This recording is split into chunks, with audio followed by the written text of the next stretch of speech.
Yo, Super King Adora is back again. Like I told you, they're always uploaded in pairs.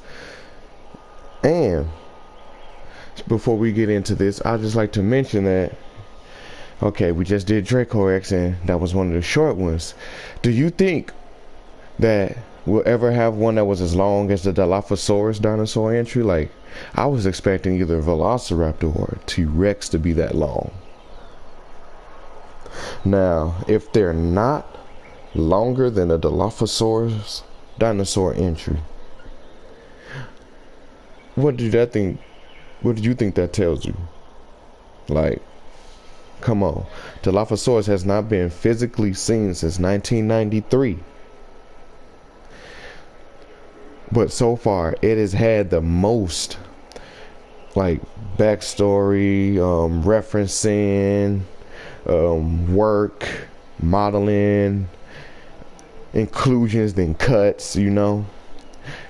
Despite only making one full appearance in the whole Jurassic franchise, movie-wise, Dilophosaurus has this whole, like, canon backstory going on with it, which is why it needs to be in Jurassic World 3, especially if Jurassic World 3 is going to be the end to the trilogy. I think this dinosaur needs to make its appearance so we can all finally get the closure we want of seeing Dilophosaurus on the screen again, doing what it does best.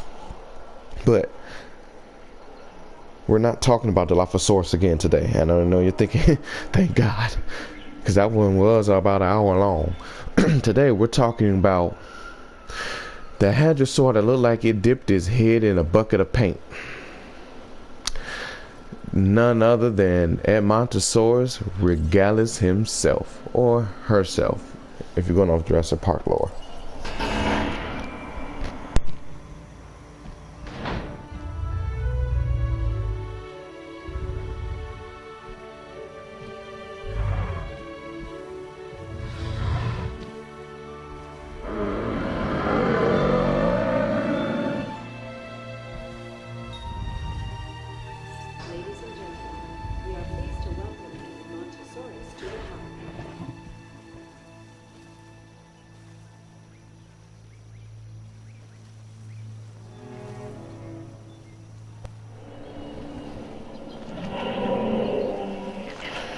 Okay, so before we get into this, does anybody feel like some of the dinosaur roars have been changed? I know they changed Metriacanthosaurus, but I think they changed Edmontosaurus too. I'm gonna have to go back and check my early videos. But let's get into this, shall we? Edmontosaurus means lizard from Edmonton, which is located in Canada. As you can see from his other family members here that are grazing, they're herbivorous. They had a length of 12 to 13 meters, which is about 40 to 43 feet. That's around school bus length. They had a weight of 5 tons, which is 10,000 pounds. It says that they had a range from Isla Nublar and to Isla Sorna, basically saying that's where they were found on in the film. In Isla Nublar, it says that they are extinct, meaning they were, I guess they were in Jurassic World, but since the events of 2015, you know, they went extinct. If not going extinct when the island erupted on the volcano. Well, not on the volcano, when the volcano erupted on the island, I'm sorry. Similar to most dinosaur types, birth type A. Movie appearances include the Lost World Jurassic Park. Interesting, really? It might have been on Rolling Timbo's sheet. And then it says Jurassic World, it was cut, but it's on the website. Yeah, okay, it was featured in the park then. Notable game appearances, the Lost World Jurassic Park. Jurassic Park Operation Genesis, that I remember all too well. That was before it donned this head crest. I wonder if they're going to why it has the head crest. Then Jurassic Park 3 Park Builder, Jurassic Park Explorer, Jurassic World Evolution, Adventures appearances, Jurassic Park Adventures Prey, which I think is a comic, right? Okay, so it says here that Edmontosaurus was a large herbivorous dinosaur that lived during the late Cretaceous period. Its name means Edmonton lizard, after the location of its discovery in Edmonton, Alberta, Canada. It has two junior synonyms, Edmontosaurus and Edmontotitan. Oh, so those are the dinosaurs that are similar to it, really. So I think what they're basically saying is Edmontosaurus is also known as Edmontotitan. Just like, ooh, they are socializing pretty loudly here. And he wants to get in on it over there. But just like how Apatosaurus was dubiously known as Brontosaurus back in the day. Basically, I'm just going off of that's what I think they're saying. I still could be wrong. There's always room for error, everybody. We learned that from Ian Malcolm himself. It says that Edmontosaurus is part of the Hadrosauridae or duckbill family of dinosaurs, who are known for their amazing teeth, or as paleontologists call it, their dental battery. On each side of the jaw are 3 rows of 60 or more perfectly interlocking teeth. That's 720 per mouth, compared to 32 in an adult human. Yeah, that is definitely a lot of teeth for a dinosaur to be having. 720? Whew. I hate to have to get one of those pulled. Not only did Edmontosaurus have a lot of teeth, but when one fell out, another from inside his jaw would take its place. Teeth like these are called ever-growing. So basically it was like a plant-eating shark. As soon as it lost a tooth, it came right back. It says Edmontosaurus ate plants and had to be on constant alert for predators such as Tyrannosaurus, Dakota raptor, and Acheroraptor.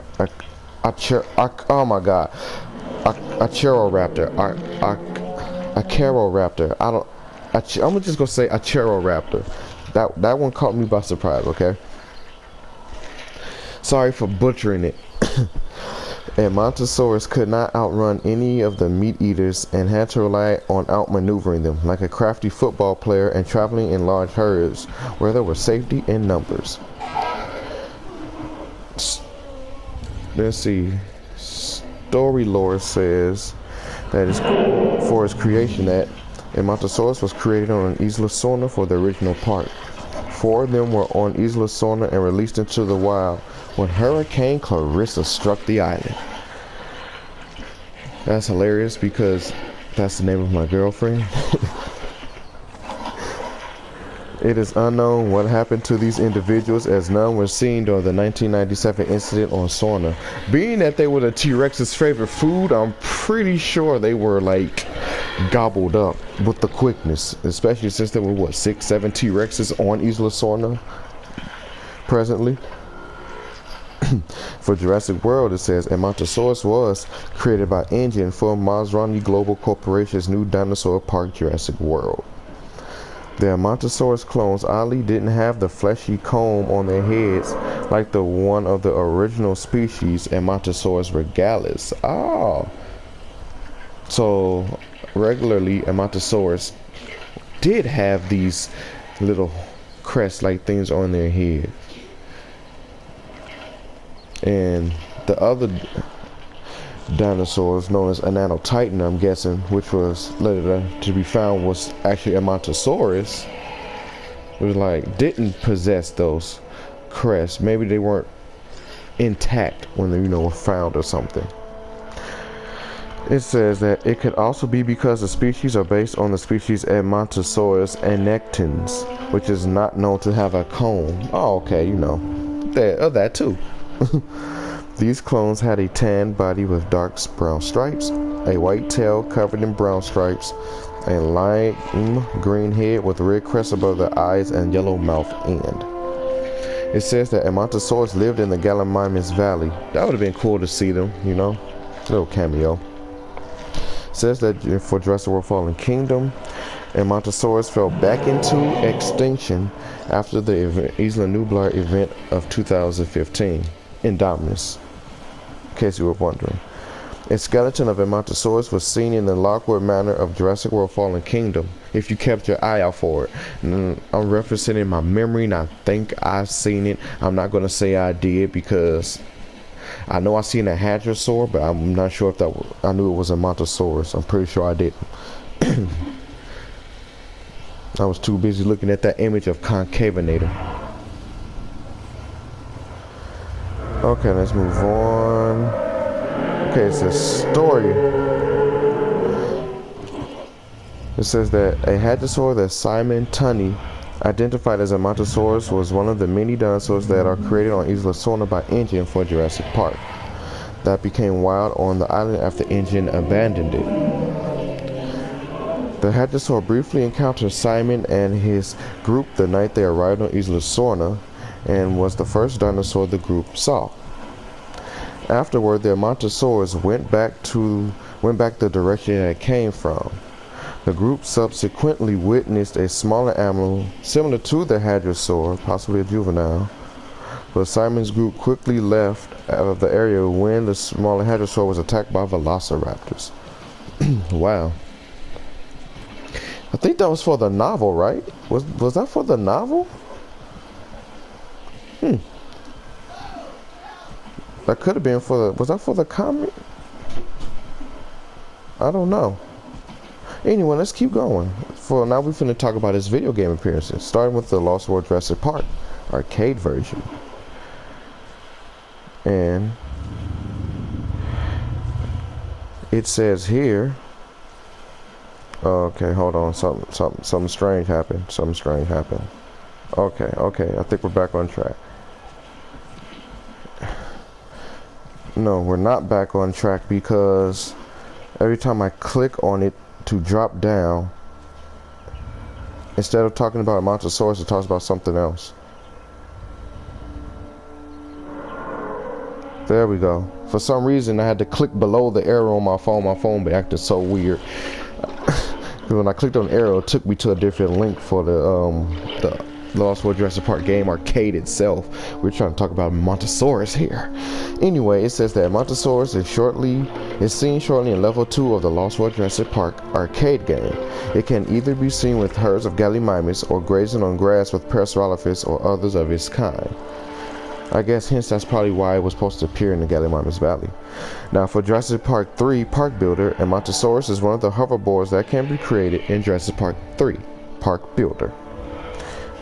In Jurassic Park Explorer, Edmontosaurus is one of the dinosaurs that can be collected for this game. Now for Jurassic Park Operation Genesis, I'm hoping to get a good lengthy description for this one. Let's see what it got to tell us. It says that Edmontosaurus is a 3-star large herbivore featured in Jurassic Park Operation Genesis. They live around wetland grasslands in large herds and serve as one of the main food sources for Tyrannosaurus rex. Like the other hadrosaurs, they have a unique vocalization, a low hooting sound. Its DNA is found along with the Pachycephalosaurus and the Triceratops in the Hell Creek Formation. When its DNA is completed to 100%, the Edmontosaurus will live for 6 years. Edmontosaurus can also live in harmony with any other herbivore, especially with other hadrosaurs, which was my thing. When I made a pen, I used to group them together. Edmontosaurus, Corythosaurus, Parasaurolophus, and Tyrannosaurus. They were always grouped together in my hadrosaur pen. That's how I always did it. It says the coloration is a beige, grayish green, tinted with yellow, a light green streak from neck to tail, an orange streak from head to tail on top of the orange streak with black diamond markings on the back, and several tiny green spots all over the body. Edmontosaurus was one of the cool looking hadrosaurs though. It was like, for me, it was tied for third place with Tyrannosaurus. I always want to say Tyrannosaurus was kind of cooler because it had the sail on his back, you know. Just I don't know. But moving on, it says that Jurassic Park Builder, Edmontosaurus is one of the available dinosaurs in the iOS application Jurassic Park Builder. It looks so weird. It kind of looks like a carnivore. Or is that a carnivore? It looks so weird in there. It looks like a carnivore. Anyway, Jurassic World Evolution. It says that Edmontosaurus was one of the dinosaurs confirmed to be in the game Jurassic World Evolution. According to the second in-game trailer, it looks almost exactly as the Jurassic World website version, with one difference in the game version, as it has a yellow fleshy crest on its head, like in life, although more exaggerated than in life. Okay, so it probably didn't look like a crest. Maybe it was like a little lump or something, because it looked like a little weird, like, hat. You know, like he's wearing like a miniaturized hard hat or something. It says, due to the crest on the game's Edmontosaur, it's likely that the game's version of the dino is Edmontosaurus Regalis rather than Edmontosaurus annectens, which is what the website version seems to be based on. And I'm glad they went with this, because as a hadrosaur, it makes it stand out. It says Edmontosaurus is featured in Jurassic World Alive, which is interesting because I have not come across Edmontosaurus at all. I did not even know it was in the game. That's cool. Or maybe I have not been paying attention. Either way, we're going to move on now to the comics.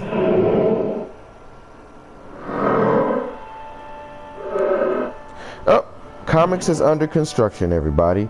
So we'll move on to his behind the scenes, which is something I like. You know, a little extra tidbit of info on the dinosaur in question.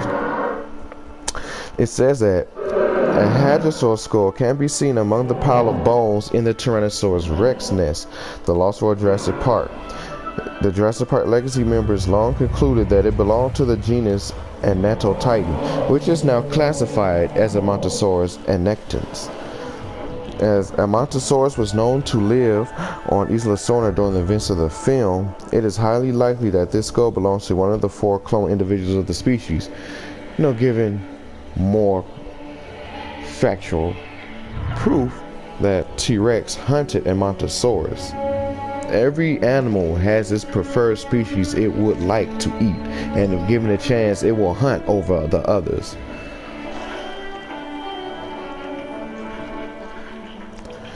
It says that in Jurassic World, Edmontosaurus was to appear in the film, living alongside a mixed herd of Parasaurolophus.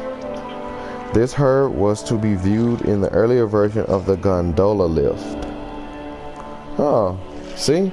Like I said, it would have been real nice to see Edmontosaurus, but we still got to see it in the game. Who knows? There's still time for it to appear in Jurassic World 3, with dinosaurs being shipped off to other buyers throughout the world, and you know, dinosaur genomes being packaged away in a briefcase with a new dinosaur that was in there, Dreadnoughtus. That sauropod. We'll definitely be seeing Dreadnoughtus in Jurassic World 3, at least hopefully.